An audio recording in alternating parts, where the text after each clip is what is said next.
Hello and welcome to the Long Talk here on New Zealand Sports Radio. And we have a treat for you today. Yes, Super Rugby star, international player, and now Northland head coach, George Konia. How are you doing, sir? Yeah, good. Thank you, Paul. How are you this morning? Very good, thank you. Now you've travelled around a bit, and it sounds like you've travelled around a bit recently as well. But you're born in South Waikato, but then ended up going to school in the Hawke's Bay, where you are currently. How did that happen? And so initially, my parents moved up to Putaruru. My dad was placed in a Māori program where they were placing cadets onto farms, and he went onto a dairy farm. It didn't quite work out, so I was born up there. But after I was born, obviously, I went back to Hawke's Bay, and we ended up. So I was raised in Waipawa, Central Hawke's Bay, for the remainder of those years. I Okay, went so to. you weren't actually brought up in Waikato. You No, brought. Oh, okay. I think I might have been like 3 months old when we went back to Hawke's Bay, so it was just a fleeting visit. Okay. Cool. I was wondering which colours you sort of grew up supporting, whether it would have been the Waikato colours or the black and white, or even green that you ended up playing in. What was your what were your were your provincial colours as you grew up? So Hawke's Bay hard. Brought up in Hawke's Bay. Went to Waipawa Primary School, as I said. Went to Te College after that, and that's where I kind of pretty much cut my teeth as a rugby player. After Te College, I went to Palmerston North Teachers College down in Manawatu.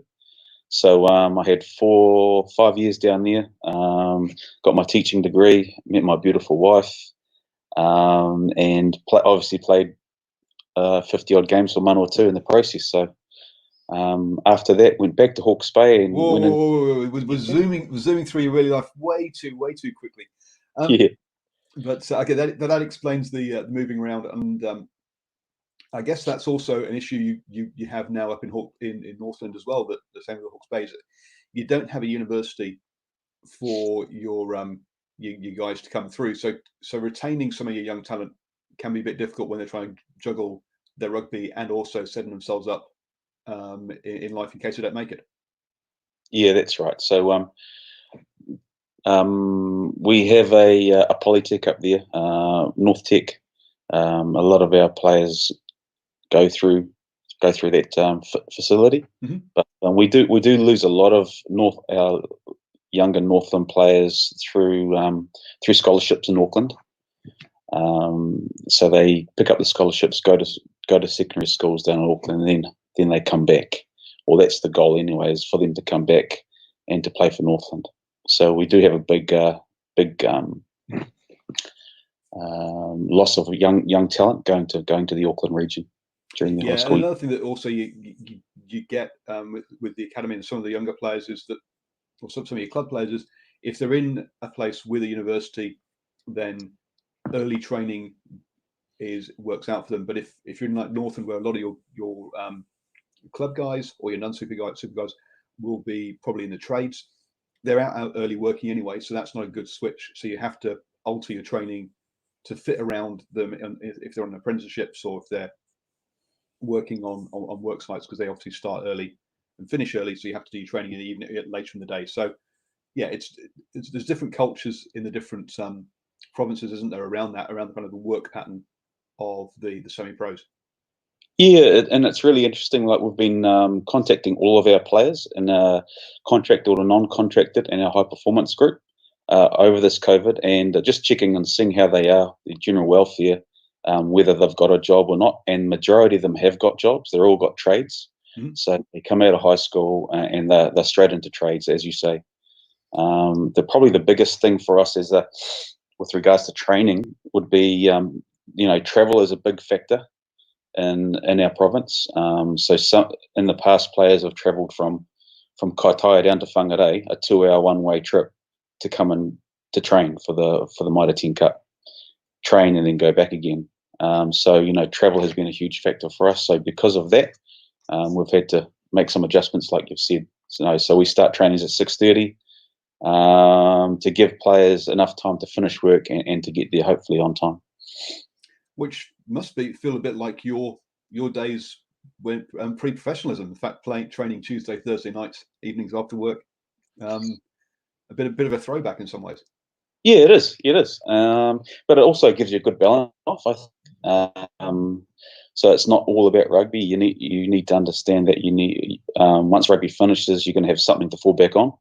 And these young men these days, as we did back in the day, my father said to me, you need to get something behind you. And so that's the reason I went to Teachers College, and that's the reason why a lot of our players go into trades once they leave high school. So talking about your dad there, what was your first rugby memory? Was it him getting up in the middle of the night to watch All Blacks games, or him taking you down the club to play? Probably when I was 5 years of age, my first sport I played was soccer, because I missed the registration. But the following year, all my mates were playing rugby. Thought, oh, okay, so I'll go and do that too. So that's the main reason I started playing rugby, because my mates were. My dad was he loved his rugby. Played club rugby for Waipawa Rugby Club. He was on the fringes of Hawke's Bay selection, so rugby was a big part of our lives. He was also on the local rugby committee. So yeah, we were brought up with rugby in our household, but not so much getting up in the early mornings and watching the All Blacks play and stuff like that. It was more about the Hawke's Bay Magpies and supporting them. Okay, and there's I've gone blank as to it was I was talking with. I think it was I've gone. Sorry, the Northland CEO, Dave Gibson. He's talking about how that he would be playing basically the sort of Friday evenings with the folks down the rugby club. They'll be all in the rugby club with all the kids outside on the road playing rugby under the streetlights. Was that kind of also part of your upbringing, or not so much? Probably not so much, because we're in a small town. Our primary school went up to Form 2, and we didn't have a connection with our local club, so the school was basically left to run itself. Right. So we would train maybe once a week at school, after school, and then on a Saturday turn up at the closest or at the nearby town, Waipukuro, and play morning rugby. Just like every other kid in Hawke's Bay. So there wasn't actually a club in your town where you live? No. I see. So no rugby boots, turning up frosty mornings, all that kind of stuff was full special. Contact. Yep. So you say 58 caps and 98 points for Manawatu. What level of teaching do you do? Are you a primary school, secondary school? What do you teach, or what did you teach? I say.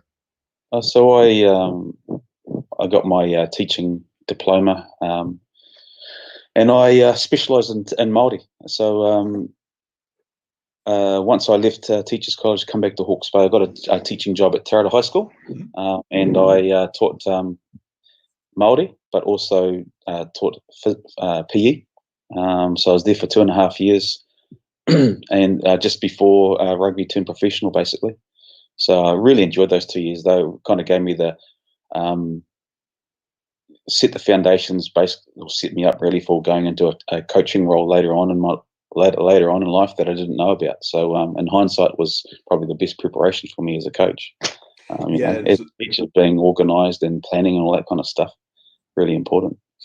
Oh, so actually, okay. So I see, not so much necessarily the dealing with the pupils themselves, but the structure of how you put together your lesson plans, how you put together a curriculum or a term's worth of teaching.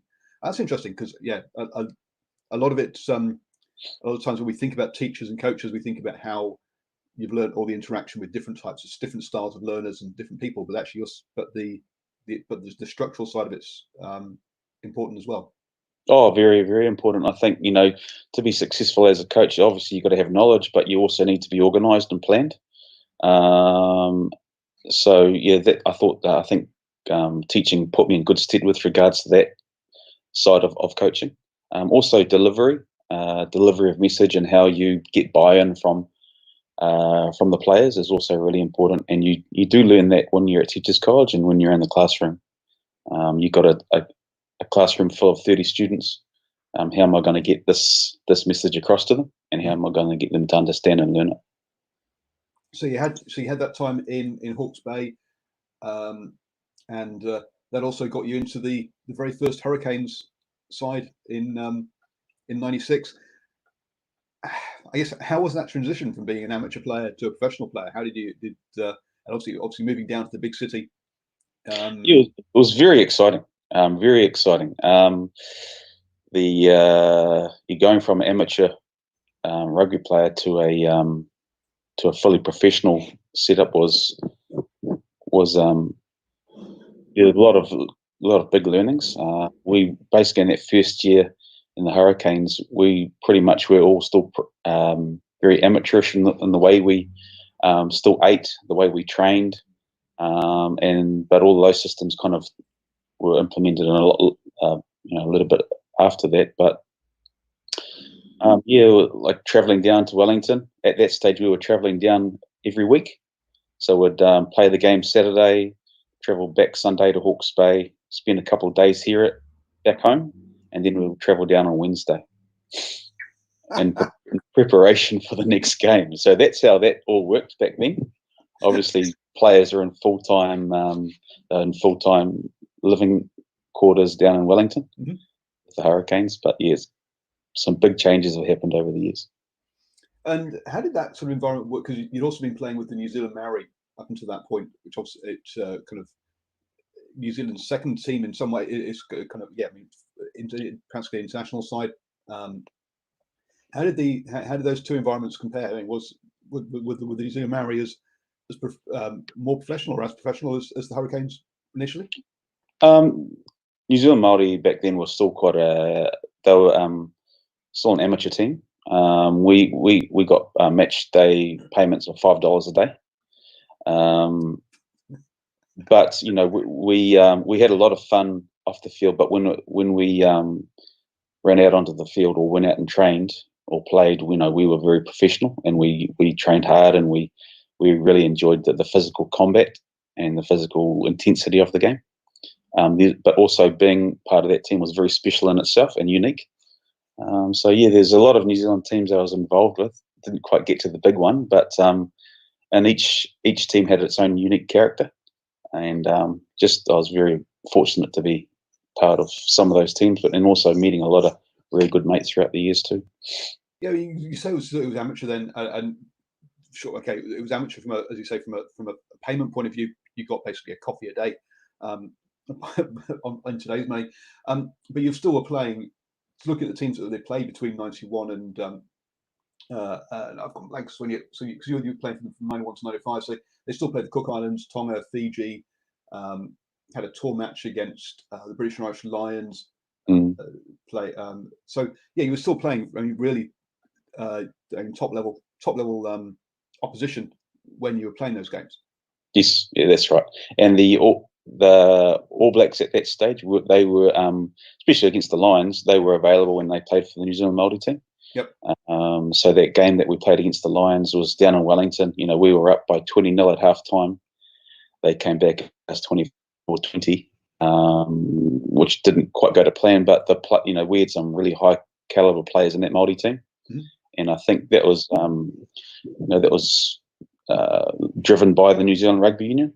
And because of that, we had some, really classic games and some high quality matches in those years that I was involved. Hey, you teaching Maori, you're very connected with your Maori roots. But we see that the New Zealand Maori now, they go and spend time on a marae as part of their training, sort of teaching some of the players again about their cultural roots as well as about the game. Was there a lot of that sort of teaching some of the other players about the Maori culture? Was that part of the setup as well as playing? Yeah, I think it's been a consistent thing that's been done over the years. We had a kaumatua. That kaumatua would help us understand some of the traditions, some of the values that were in the Māori culture for those that didn't understand it clearly. Like simple things like grace before we eat, saying a small karakia or prayer before we go out and train or play, learning the haka and the meaning of the haka that we used back then. So there was a lot of learnings. As I said, everybody was coming from similar backgrounds. So once we got together, it was, it was very special. Fantastic. And you only did 1 year with the Hurricanes before heading, was it straight overseas to Japan? Yep, that's right. And so how did that move come about? Because obviously professionalism still very, very sort of young then. I'm guessing you didn't have official agents and all of those sort of things in place to taking their 5 or whatever it is, or 15% cut, or whatever it is. And you probably weren't getting your endorsements from Adidas or Puma for your boots and things. You had to all buy those yourself. So how did you find out about a role in Japan and go there? So the company that I initially went and played for was a company called Isetan. So it's like a big, basically like a big Harrods version of in Japan. So that assistant coach of the Hurricanes would be going over there every year and just helping out with that company team. Mm-hmm. They mentioned to him that they were after a player, a centre, and from New Zealand, and did he know of anybody? And when he came back, we had a pretty good relationship at that stage, and he asked me whether I wanted to go or not. So yeah, I jumped at the chance. By that stage, I was 28. I played a lot of rugby in New Zealand. It wasn't quite working for me, and All Blacks was probably a bit of a stretch at that stage. So yeah, I had a young family. Wife, baby that was 3 months old. So yeah, we decided to go to Japan. So the whole family went up for those 4 years? Yeah, the whole family moved up. So the initial plan was to go up there for 3 years. Mm-hmm. And we ended up living in Japan in total for 17 years. So we spent a lot of time over in Japan. Great place to bring up a young family. Really good people too over there. And so you're fluent in Japanese now? I'm okay. Yeah. Like I can coach in it, but if I needed detail, I'd use the translator. But pretty much I can yeah. And your little good one, conversation in Japanese. Your little one obviously would have been to school up there, so I guess they are fluent in Japanese. Oh, they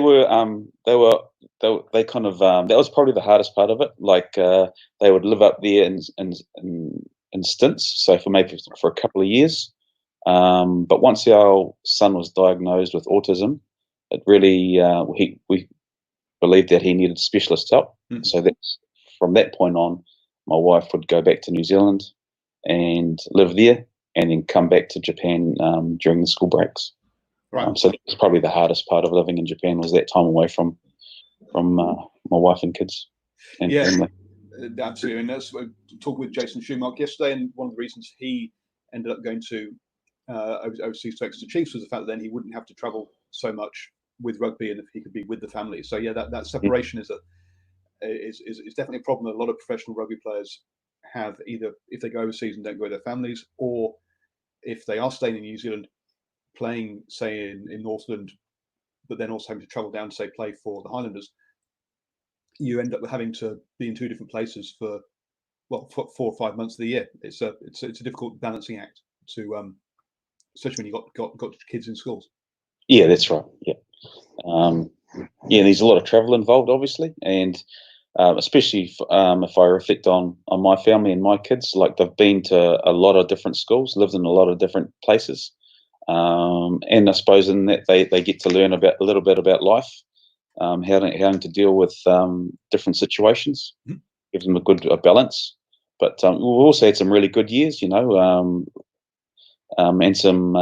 had some good times. There's a lot of things that you can do in Japan as a family that are unique in the world, but also not just in Japan, but in different provinces. For example, Northland. There's some special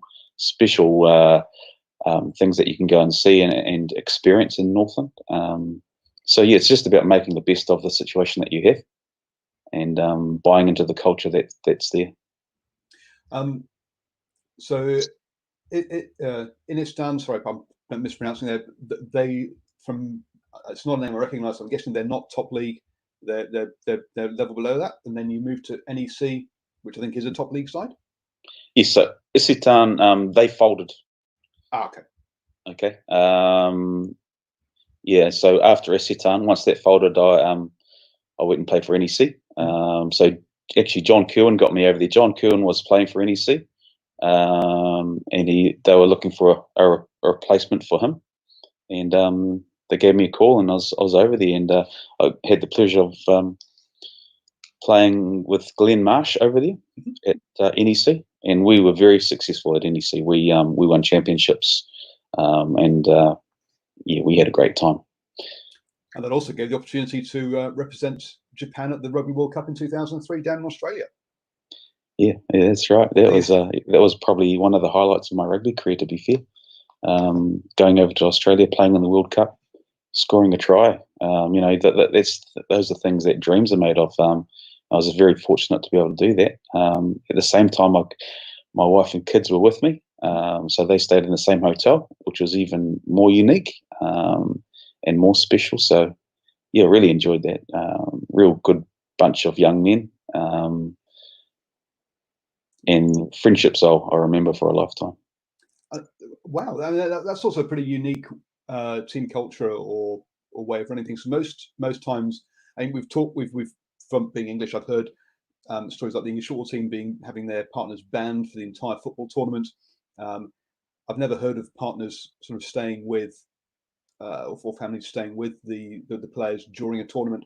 So is that something a bit unique out of the Japanese sort of style, or? Yeah, probably. So, and like we're talking, nearly 20 years ago. So things were a little bit looser, I suppose, with respects to families being involved with players. But I probably just need to elaborate on that a little bit. So, like, we were staying in the same motel, but we were living, in separate rooms. So I was with my teammate, roomed up with him, but my wife was on the other side of the hotel with the kids. So that's how that worked. But still, yeah, having them around for, as you say, for the tournament would have been fantastic, especially as you've been traveling, spending a lot of time apart, being up in Japan as well. But yeah, so unfortunately not a win at that tournament, unlike the way that Japan has gone on since then. But still, and I guess been there for 17 years. Have Japan closed the gap at club level or to the sort of Super Rugby and the club competitions that you've experienced here in New Zealand, or is there still quite a big gap there? But the top teams managed to close the gap. I think they've definitely closed the gap. I think a big part of that has been the influence of foreign players, but also foreign coaches going into Japan and upskilling the local players, the local Japanese players. There's a lot of world-class Japanese players now that are playing rugby, and I think with the results that they've had in the last two World Cups has been a direct outcome of that, with the quality coaching that they've had, but also probably the number of foreign players that they've got playing for that national team has increased. So that's also helping them, but a combination of a lot of different factors, I think. With the coaching that they're getting from foreign coaches, it also just gives those Japanese players, which are the key to the whole success of this, giving them confidence to be able to compete, but also to start winning contact at international level. So yeah, they've done very, very well. I think the Japanese rugby union have been very open to the ideas that foreigners are bringing into their programs, and I think they're just going to go from strength to strength. I firmly believe that Japan could definitely foot it in the championship with Australia, the All Blacks, and Argentina. And the Springboks, yeah, absolutely. Yeah, and I think the sooner we get them involved, the better, personally. So is that one of the changes you saw with the game over there, that because they always had a reputation for playing at pace with skill, but the contact and the physicality has improved over the years? Yes, definitely. Yeah. And so the coaching's obviously improved, but also the strength and conditioning programs. The players are a lot bigger to be able to handle the contact. They're a lot fitter, so they still can play at speed, but also the decision making is a lot better than it used to be. So they used to play with speed, and everybody used to understand that, but some of the decision making was very poor. So they turn the ball over, being in a really strong attacking position, and end up being under their own posts, 40 seconds later. So I think there's been as I said, a combination of factors of why they're so good. Yeah. So yeah, but the strength and conditioning side of it is also really improved. So you played up there until, I think, about 2005, and then did some coaching up there. Well, did a bit of coaching down in Hawke's Bay, and then back up there coaching as well. And then, so how did you land up in Northland? Interesting story there. So I was coaching over in Japan at that stage, a company team called Kintetsu in Osaka, and in Osaka was also another team called NTT Docomo, and Darren Whitcomb was coaching there, and so we obviously got to know each other really well over there. He come back to New Zealand and started coaching Northland. Then there's an assistant coaching role that come up at Northland. Asked if I wanted to apply, applied and got the job. So that's basically where that whole relationship started. And then Darren stood down at the end of last season, and now you've stepped up, and this is going to be your first season as a head coach, or a head coach, sorry, for Northland, because you were head coach over there in Japan as well. So what good things are you going to keep that Darren was doing, and what new things are you going to look at? Well, let's start with the good things, and then we'll talk about what that you're going to keep, and then we'll talk about what new things you'll introduce afterwards. Yes, so so I've had 4 seasons with Northland Rugby, so this is going into my 5th year. In those 4 seasons, we got to the semi-finals twice of the championship. So a lot of good things were done over those years. So now I think, just with regards to me stepping up into the head coaching role, it's just about tweaking certain aspects of our campaign. So yeah, just learning what we can do better, and making sure that everybody is doing it together. I think that's one of the first things I want to achieve. Yeah, so I think as you broken up into 2 parts really. It's community and Mitre 10 Cup. Okay. Yep. So with regards to the community, that's really about me trying to build pathways for players that are within the province. How do I go about that? It's probably putting more resources, or the union putting more resources into our youth development, so academies and high schools, sub-union rugby development programs, having a North Zone Far North Academy for boys and girls. So all these things are going to hopefully give us a better athlete that will be better prepared to be selected for Mitre 10 Cup. In the past, we've selected players for Mitre 10 Cup straight out of club rugby that haven't been part of a high performance program. Now it's interesting there, because I guess a couple of things. One is that's not going to bear fruit for 5 years or so. So you might not even see the benefit of that, but you're still putting it in, which is good to see.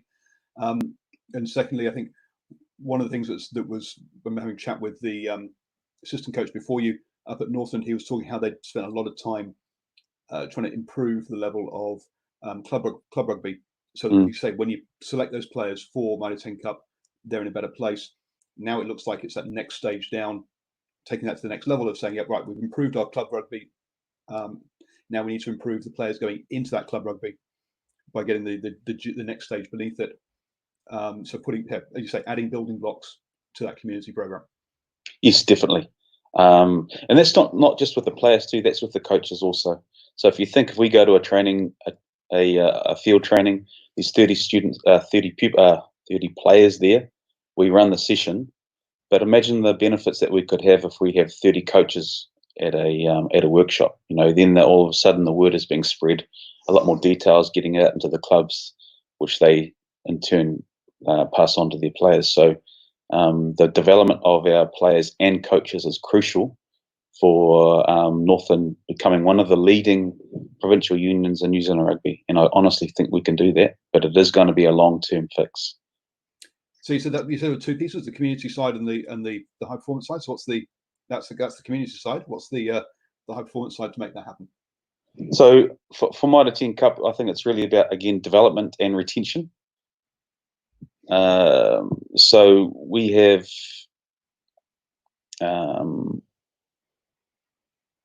need to look back at what's happened in the past, and there's some key learnings that have happened that we need to be mindful of going into this year. I think one of the key areas would be strength and conditioning.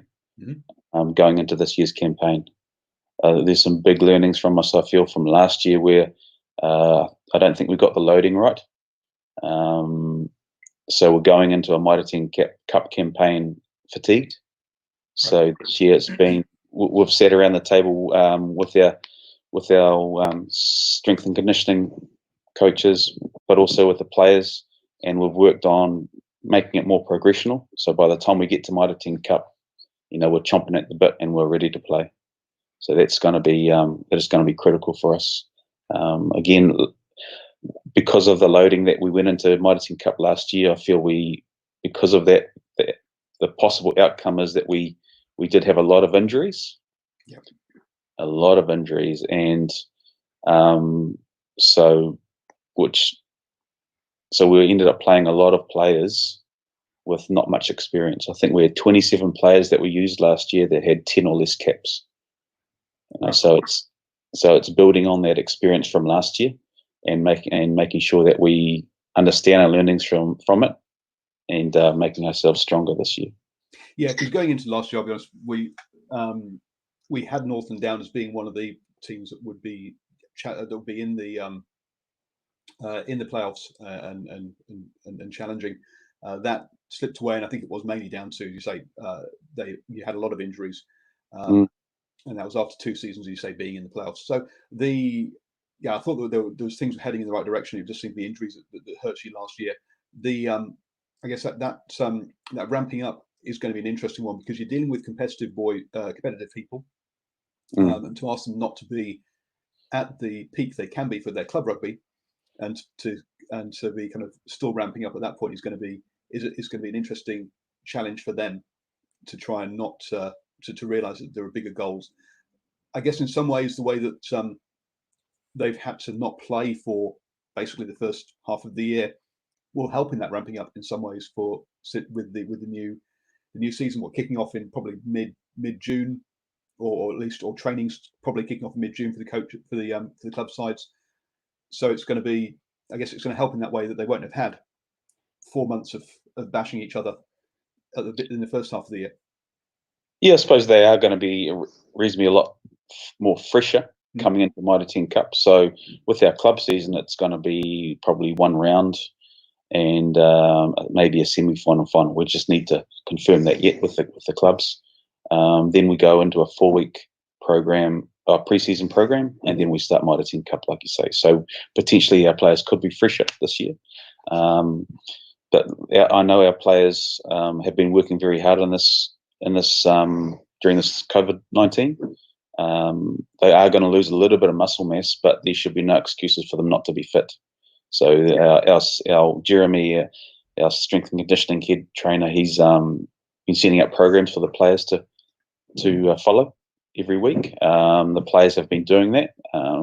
So yeah, it's quite exciting, really. I think when you take something away from somebody that they're used to having, all of a sudden, once it's back again, there's that sense of excitement and motivation.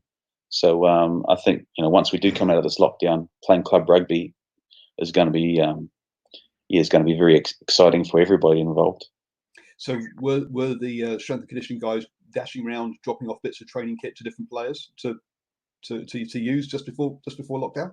Yeah, just before lockdown. So all of our gear was dished out to the players evenly. So everybody had access to some sort of weight training, or if they had injuries, they had access to a spin bike. So we tried to get. Jeremy did a really good job with regards to dishing that stuff out and making sure that everybody had programs. So yeah, I think we're in a pretty good position at the moment.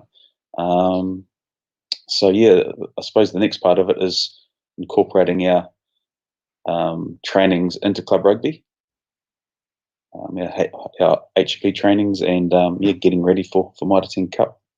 So any interesting stories of novel uses of items for weights? I mean, we've seen some Blackfoot. Well, I saw one of the Blackfoots weightlifting using a sheep. Obviously, she works on a farm. With any, I think that was more for TikTok than serious training. But any kind of novel items that the boys have been using to weightlift. One of the players who's a prop sent in some video footage of him stepping through a tire. That tire was connected to a rope. The rope was connected to his 4-wheel drive truck. So he's leaning forward and pulling this truck, in a scrum position. So these are some real novel ways that the players are training, and it's good to see a bit of innovation out there. Thinking outside the square and getting relevant training into their daily routines. And that's going to be key, actually, isn't it? As you say, the difference between those who have just been generally training and those, especially in the sort of those specialized positions like prop and hooker, as to getting the right, because it's a very different style of strength than you would get if you just sort of do your normal sort of I don't know, Zumba workout or whatever. Getting it's got so perhaps we might see some props perhaps doing better, or some props not doing quite as well as we might as we'd expect because of how they've trained over these lockdown. Do you think? Yeah, well, so Graham Jews, my assistant coach, he's been doing he was doing some really good work with scrum clinics before COVID started. Mm-hmm. And then once we get back into training, he will be starting those up again. So he's been touching base with the front rowers, with the tight five, making sure that they are prepared and they're not using this COVID as an excuse. Mm-hmm. So yeah, I'm really looking forward to seeing how everything unfolds, and I'm sure that Graham will get the forward pack firing this year. And also, we don't want to stereotype, but let's be honest, the front row can be the ones that might eat a little bit more and put on a bit of weight occasionally. So yes, they have to be a bit more careful than some of the backs who are kind of used to, or just being able to, just going out for a jog or going out for a run and keeping fit. Yeah, and that's human nature, though, isn't it, Paul? I think, like, for example, yourself and me, I think we're probably eating a little bit too much over this COVID-19. I'm not sure, but with regards to the players, they know what's ahead of them, and they're doing what's right. So they're watching what they're eating. Obviously, they might carry a little bit, but it shouldn't be too much that we can take care of. Now, you've mentioned that you're a very big province up there, as in sort of area-wise. You're also at one end of the country, which means also that your travel's a bit more than some of the others. How one of the sort of key things, or one of the sort of unique things about Mitre 10 Cup is you get to select a couple of your games. How did you direct your or what advice did you give your CEO when he was selecting those games? Do you say, hey, look, we want short travel, or do you say, hey, look, we want to play Auckland because that's a good rivalry that our boys get up for? How do you go about sort of trying to select those games? So it is actually there is a bit of a process there that goes on. So some of the selections are taken out of your hands based on what other provinces have selected. Like when we are looking at it, we are looking at maybe traditional rivalries that we have played or that we have had. For example, Auckland, you know, where our players always love getting up and playing Auckland, whether it's in Northland or down there on Eden Park. So a lot of it is based on obviously that some of those traditional rivalries, but also who have got a really good chance of having a crack at and winning and beating. But on the other side of the ledger is it's also taken out of your hands by what other provinces have selected. So yeah, I think we're pretty happy with the draw that we got before COVID, but I'm not sure how that potentially could change once we come out of it. And have you been given any indication as to someone like Jack Goodhue? Will he be available for you, or yes? Because I mean, there's been suggestions that the All Blacks will be sort of returning to -10 Cup.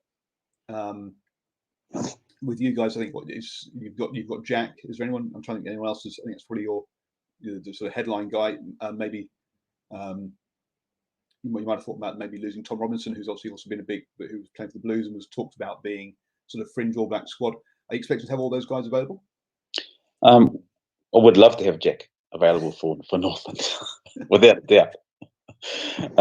But we're not sure whether that's going to happen or not. But if it does, then we'll welcome him with open arms. And if any other players selected for the All Blacks, good luck to them. We would like to think we have in some way helped them with their journey to get to the All Blacks. But we are hoping that all of our super players will be coming back and playing for us. That domestic competition is going to be brutal.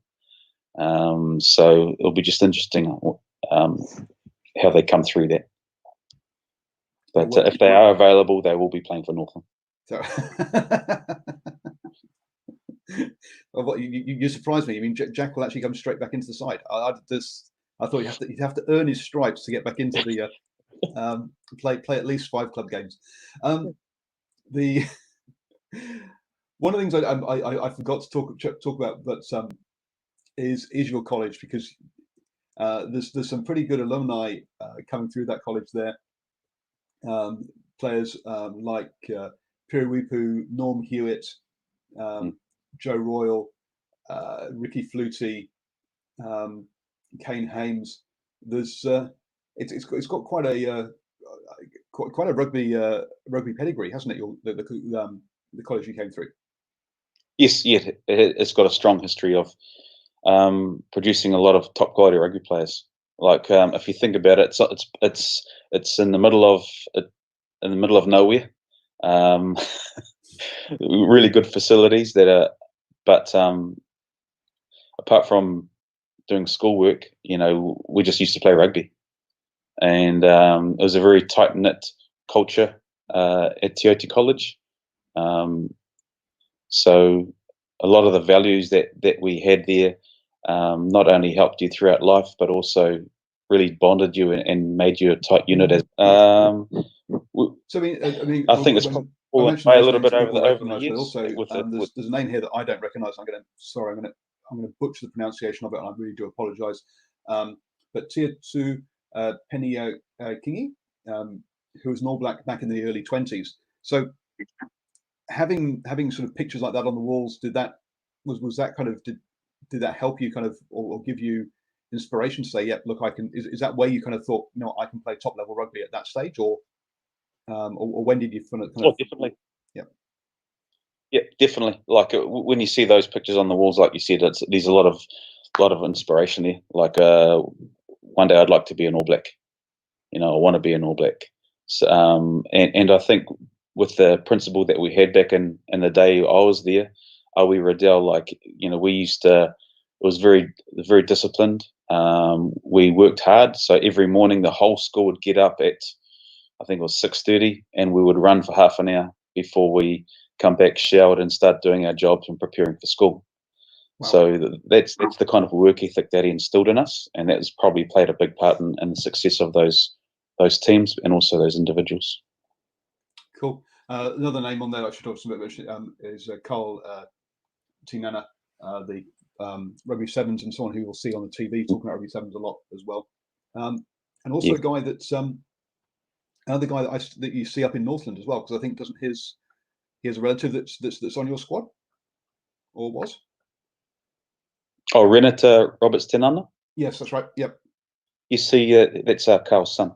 Yeah. So Carl. So yeah. So interesting that you went to the same school as him down in Hawke's Bay, and now his son is up in Northland, and you're coaching him, which Yeah. is It's a small world, mate. a It's a small very, very world. small Absolutely. world. The rugby world, and even more so, like you'll be walking down a street in Japan, then all of a sudden you see someone that you went to school with.